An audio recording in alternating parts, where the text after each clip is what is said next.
Yes, it's guest host a go-go at the Rush Limbaugh Show. You just heard Walter Williams. The new book is called Up From the Projects. It's his autobiography and a vivid portrait of a lost world. When you look at the Philadelphia he grew up in and in his tales from the Army days, you can get it by going to the Hoover website at hoover.org.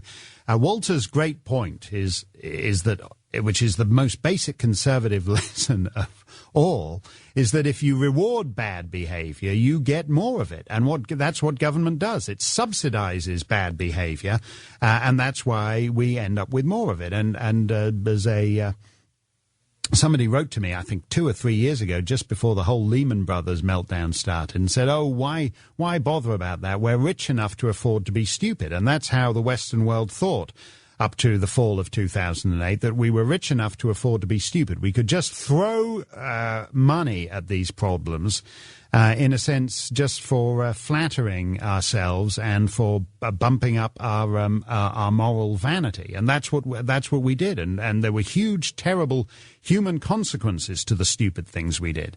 You know, that is actually the essence of leftism, is that it doesn't matter whether so-called humanitarianism does anything for the person on the receiving end of the humanitarianism, but that it makes the humanitarian feel good about himself. And that's the history of the welfare programs and entitlements and all the rest of it. Welfare was enormously destructive. Transgenerational welfare, enormously destructive. But hey, it made middle class people feel good, because they demonstrated how kind and virtuous they were by being willing to throw money at the problem. It had real-life consequences, exactly the same as the stupidity that's going on in New York today. Let's go to Thomas in Macon, Georgia. Thomas, you're live on the Rush Limbaugh Show. Great to have you with us. It's great to be on the show, Mr. Steyn. I'm a student of chemistry, and I just wanted to add on to the talk about the cleanup of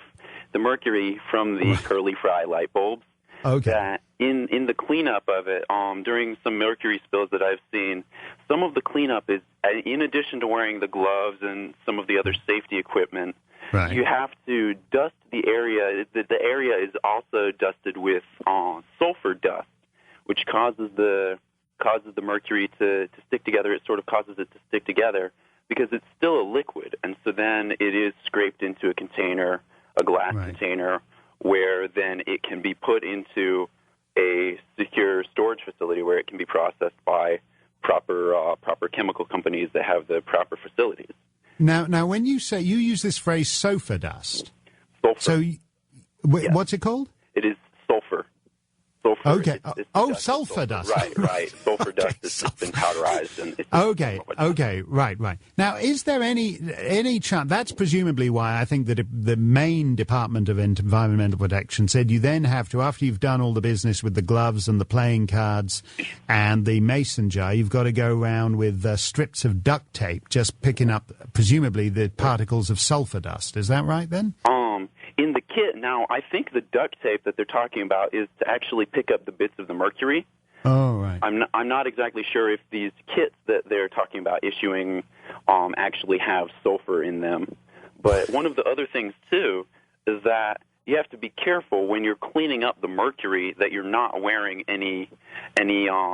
some metals such as gold. Mercury can bind in with the gold. And so if you had a ring on, for example, a gold ring, then it would bind with some of the mercury, and every time you wore that ring, you would be exposing yourself to mercury. So remove your, ladies, if you're listening to this and you drop the light bulb, remove your wedding ring and your engagement ring before you attempt to clear up the light bulb, before you get the gloves, before you get the playing cards, before you get the mason jar, before you get the persimmon jelly. Also remove, I don't know why the state of Maine irresponsibly declined to inform people that they needed to take off their, I guess it's a rural state, so they don't have a lot of gangster rappers in the Great North Woods, because If you're nobody, yeah, in Maine nobody has any gold. They're just wearing, ornamental engagement rings made from moose horns. You don't have to worry about gold. But any visiting gangster rapper, say he's lying low after the East-West rap wars and he's holed up in the North Maine woods, remove the bling. If you drop your curly fry light bulb, take your bling off before you bend down to pick it up. Is that right, Thomas? That's from what I know. It can bind in with the metal. Right. Yes. Then go and have a seafood. Then go and has a seafood dinner, says Mr. Snerdley, so that any of the mercury that's blended in with your bling will then leak into the lobster.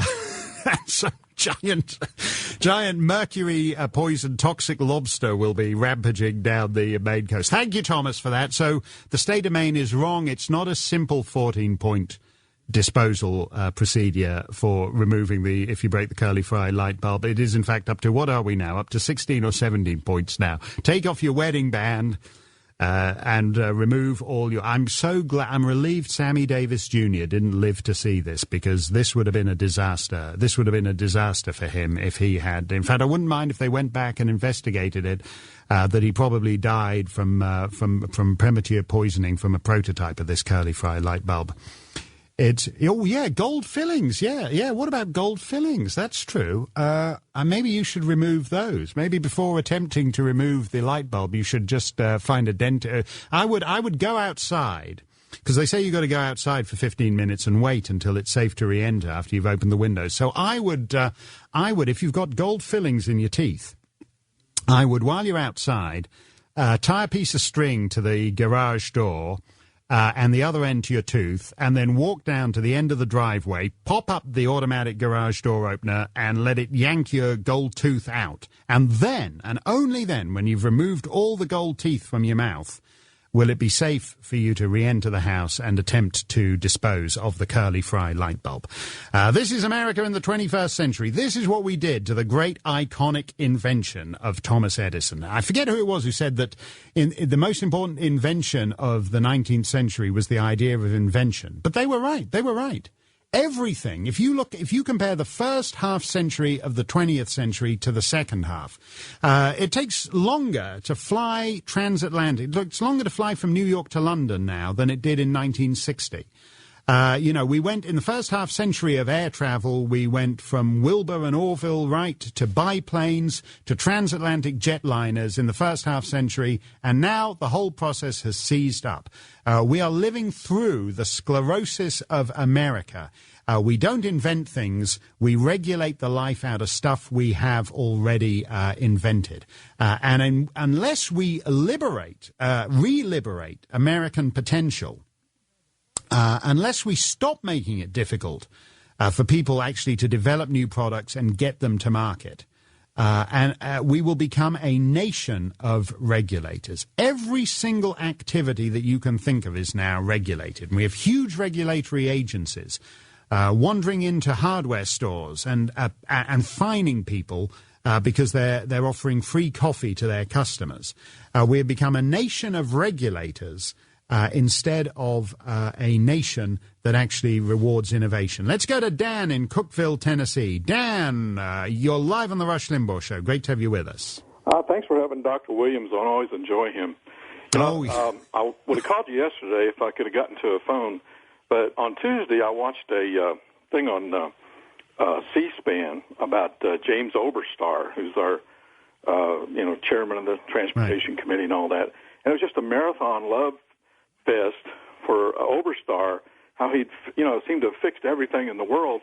And later on that night on the History Channel, I saw this thing about the crumbling infrastructure in America, and it said we're turning into a third world country. And they talked about dams, levees, roads, and the electrical grid. And because we close dams. That's what we do. We don't build dams. You think Obama's going to put up a Hoover Dam? If you're lucky, he'll put up a wheelchair ramp for the Hoover Dam. That's all. What got me really irate was that they had an engineer on there who practically apologized. Says, we could fix all this. We could fix all this. And it kind of made you think, well, wait a minute. Who's been in charge? Well, it's the government. And no, it doesn't. On the electrical grid, now that that is mostly privately owned, but it's heavily regulated by the government. And all these failures, I thought, well, here it comes. They're going to say we need more taxes. But, as soon as they say we need more taxes, then it kind of puts a spotlight on the government needing to, is the culprit and not the savior of all of our problems. No, it's the inability to make things happen in a timely fashion.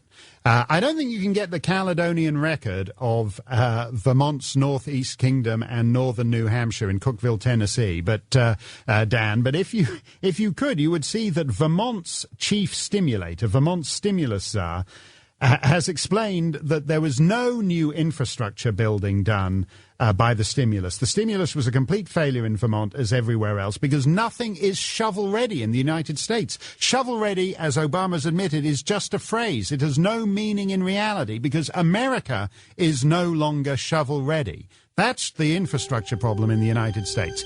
Mark Steyn in for Rush. More to come. Mark Steyn in for Rush. The Centers for Disease Control in Atlanta has lost or misplaced more than $8 million in property, losing track of items, including computer and video equipment, government auditors say. But don't worry, I don't think they've lost any of the vials of anthrax or smallpox or anything like that. So you don't have to, supposedly, you don't have to worry about that. They've just lost $8 million worth of, stuff that isn't particularly toxic. There were no light bulbs in there, so you don't have to worry about it. Massachusetts sets target to slash carbon emissions because that's the priority for the state of Massachusetts. A part of the plan includes a pilot program linking car insurance premiums to the miles driven, a pay-as-you-drive program. That's wonderful, isn't it? Restrictions on freedom of movement. You used to have to be a big old-time communist or fascist dictator in El Presidente for life type to introduce that. But if you introduce it in the name of saving the environment, people will volunteer to have their movement restricted. Pay as you drive. Pay as you drive in Massachusetts to cut back on unnecessary travel. And let's face it, you're not like Al Gore, are you? Pretty much everything you do is unnecessary. Why don't you just stay home? And you don't really need to ramp up all the miles on the car. You don't really need a light bulb, do you? After all, you're pretty much in the dark on everything anyway. What do you need the washer for? Why don't you go and take your clothes and beat them on the rocks down by the river with the native women while singing multicultural chants all mornings long? It'll be a much more rewarding multicultural experience. Pay as you drive, coming to Massachusetts. That would be bad news for the 200,000 miles old Scott Brown's ramped up on his pickup, wouldn't it? Texas. Texas is also gone Houston, Texas. A long-standing tit-for-tat between Texas and the U.S. Environmental Protection Agency over pollution regulation has grown fierce in recent months. The EPA is going to directly issue greenhouse gas permits to Texas industries beginning in January after the state openly refused to comply with new federal regulations. Good for the state of Texas. Who elected the Environmental Protection Agency? Were they on the ballot on November the 2nd? No. The guys who are on the ballot on November the 2nd, the guys you vote for, the Environmental Protection Agency has slipped beyond their control. Regulation is a bigger threat to the United States of America than pollution is. This country will regulate itself to death long before it pollutes itself to death.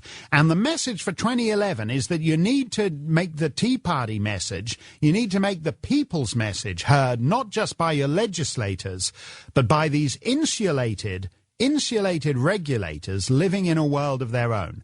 For example, Kathleen Sebelius, they stripped the death panel provisions out of the Obamacare bill.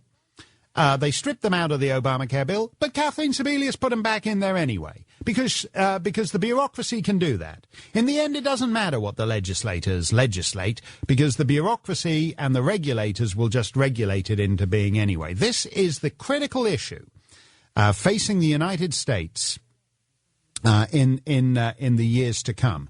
November the 2nd sent a message to the legislative class What we need to do in 2011 is reel in the regulatory class, because regulatory tyranny is a bigger threat to the United States than any environmental pollution in Houston, Texas, or anywhere else.